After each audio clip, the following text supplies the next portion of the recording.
Welcome back to Apic Studio. My name is Albert. Today we're talking about aperture, one of the three aspects of the exposure triangle, which allows us to take beautiful bokeh photos like this. Okay, let's do it.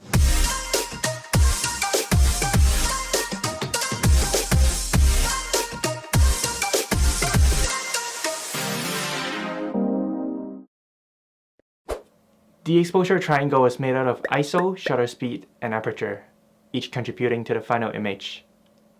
Many people who are new to photography are usually intimidated or confused by these settings.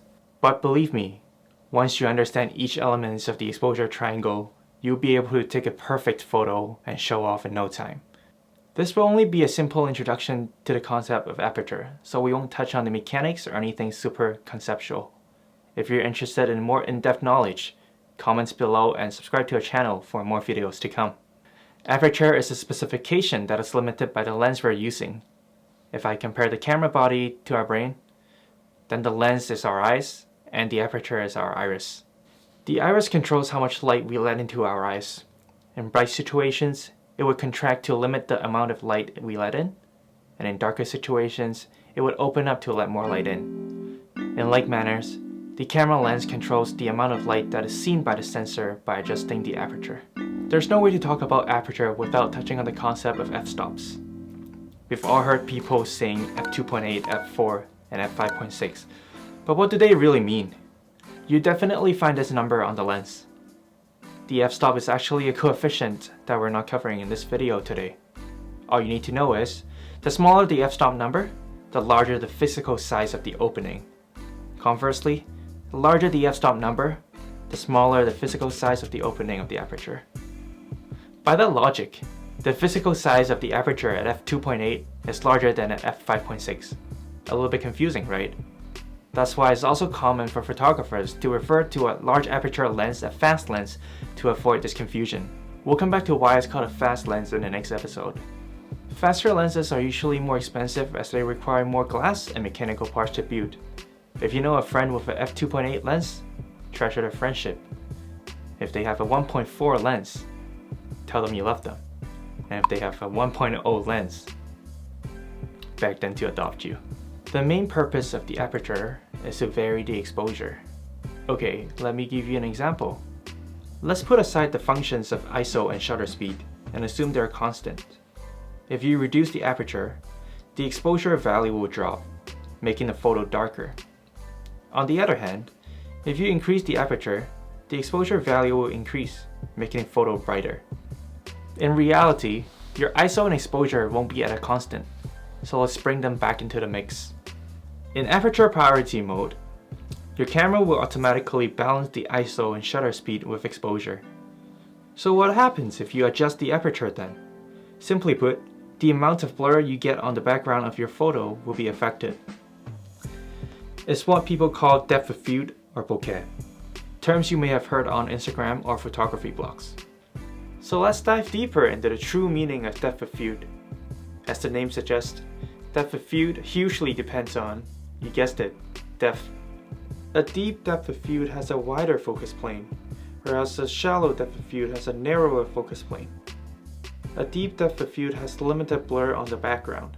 Much of the photo is clear, both on the subject and the background.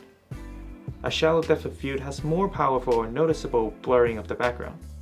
The subject stands out more. That's right. All of the portrait shots you see on Instagram with a creamy background blur is created with the help of a large aperture lens. Now you finally have what it takes to help your girlfriend take their best portrait on her social media feed. Since I mentioned that better lenses have a larger aperture, you might be wondering if you always have to shoot with the largest aperture possible. Well, that is not always true, as it hugely depends on the context and the type of photo that you're taking. A large aperture might help you to separate the subject from the background. But what happens when you want to take a photo of the beautiful landscape in the mountains? Do you still want your background to be blurred? Of course not. Therefore, it's important to remember to set your aperture according to the environments that you're in.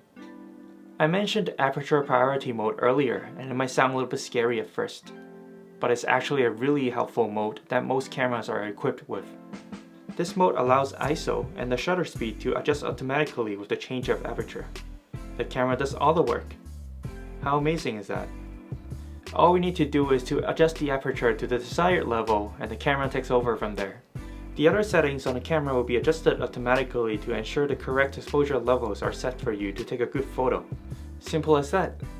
We should let you know though, different brands call aperture priority mode differently.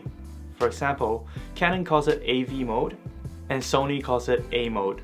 Sony. We highly suggest you to pick up your camera and pop it into aperture priority mode. Take a couple test shots and see for yourself how aperture might have an impact on your photos. As the saying goes, practice makes perfect. So instead of listening to my monotone voice go on and on about this highly technical subject, grab your camera and get some experience with aperture. This video contained all the basic information you need to know about aperture. You might not be able to process the overload of information all at once, but trust me, by keep playing with it on your camera, you'll pick it up in no time. Here's a quick recap of all the important points I've mentioned in this video. First, the smaller the aperture number on your camera, the larger the actual aperture. The larger the aperture number, the smaller the actual aperture. Confusing, I know. Second, if the aperture is turned down, the photo will be darker. On the contrary, if the aperture is increased, the photo will be brighter. Third, the smaller the aperture, the deeper the depth of field, meaning less blur and clearer background. The larger the aperture, the shallower the depth of field is, which means more background blur or bokeh. I really hope you're able to take home some information from this video. Next time, we'll be looking into shutter speed, the second aspect of the exposure triangle. Thank you so much for watching our video and supporting our channel. Hope to see you again next time.